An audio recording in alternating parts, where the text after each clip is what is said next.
เราก็จะมารีวิวการวิธีเติมเซลล์กาลีน่าเนาะเติมเซลล์กาลีน่าเพื่อเฮ็ดแพทสุดคุ้มรายอาทิตย์รายเดือนเนาะเรามาเริ่มกันเลยเนาะก่อนอื่นเราต้องเข้ามาก่อนเข้าไปเว็บเติมเกม .com เนาะเข้ามาจะมาเจอหน้านี่แล้วเราก็เติมเข้าไปเซลล์นี่เราก็ต้องก่อนอื่นเราก็ต้องมีบัญชีนี่ก่อนเนาะเดี๋ยวเราก็ปิดรหัสของเราเนาะแล้วเราจะเข้าให้มันเราจะเข้ามาหน้านี้เนาะในเราสิบ่เติมเนาะเรามีอยู่นี่แล้วเรามีเซลล์ในบัญชีของเราอยู่แล้วนี่70เซลล์ข้างเทิงเนาะเห็นบ่ข้างหนังสือกระปุกนี่มี70เซลล์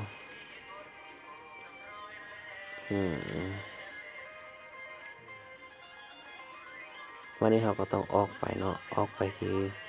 ที่เกมของเราเนาะ ID เกมของเราต้องออกจากระบบนี้ก่อน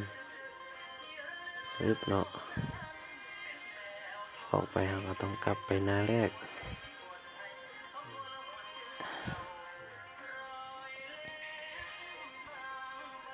โอ้ยยังบ่ออกจากบัญชีเถอะ นี่เราต้องออกมาในก่อนเราออกมาเราต้องมาเข้าเกมนะเราสิเติมเกมใดฟรีไฟเนาะอย่างว่าเราเล่นฟรีไฟเราสิเติมผ่าน ID เนาะแพทสุดคุ้มเราก็ต้องมาเข้านี่ถ้า ID ก็เข้า ID เราสิเลือกเป็น Facebook เนาะเพราะว่าเรามีFacebook นี่คือตัวอย่างเนาะนี่เนาะตัวนี้ฟรีไฟเนาะกีฬาวัน SSL เนาะถ้าเติมธรรมดานี่มันติ๊กใช้เติมเกมนี่เนาะเติมแบบจะเติมเข้าบัญชีเอาเพชรโดยตรงหรือว่าเติมเอาแบบเอาเพชรปกติที่ว่าเขาจะเติมกันหลายๆนะฮิตเติมกันเติมเราได้พร้อมแต่มันให้ใช้นี่แล้วเอารหัสบัตรใช้นี่บัตรทันสามารถสั่งซื้อนำเฮาได้เด้อบัตรวางแต่ถ้ากดยืนยันเนาะมันก็จะมีอยู่นี่จะขึ้นตามนี้เพชรได้เพชรตามนี้แต่เราจะบ่เติมผ่านตัวนี้เราจะใส่บัญชีของเราเนาะเพื่อเฮ็ดแพทสุดคุ้มเข้าไปเลยเข้าบัญชีนี้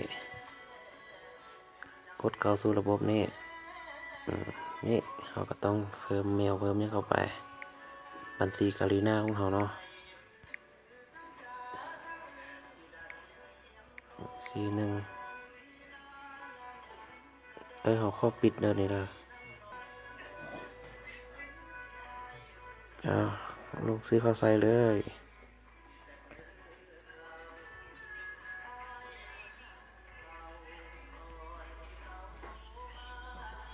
เน็ตบ่ได้ว่ะ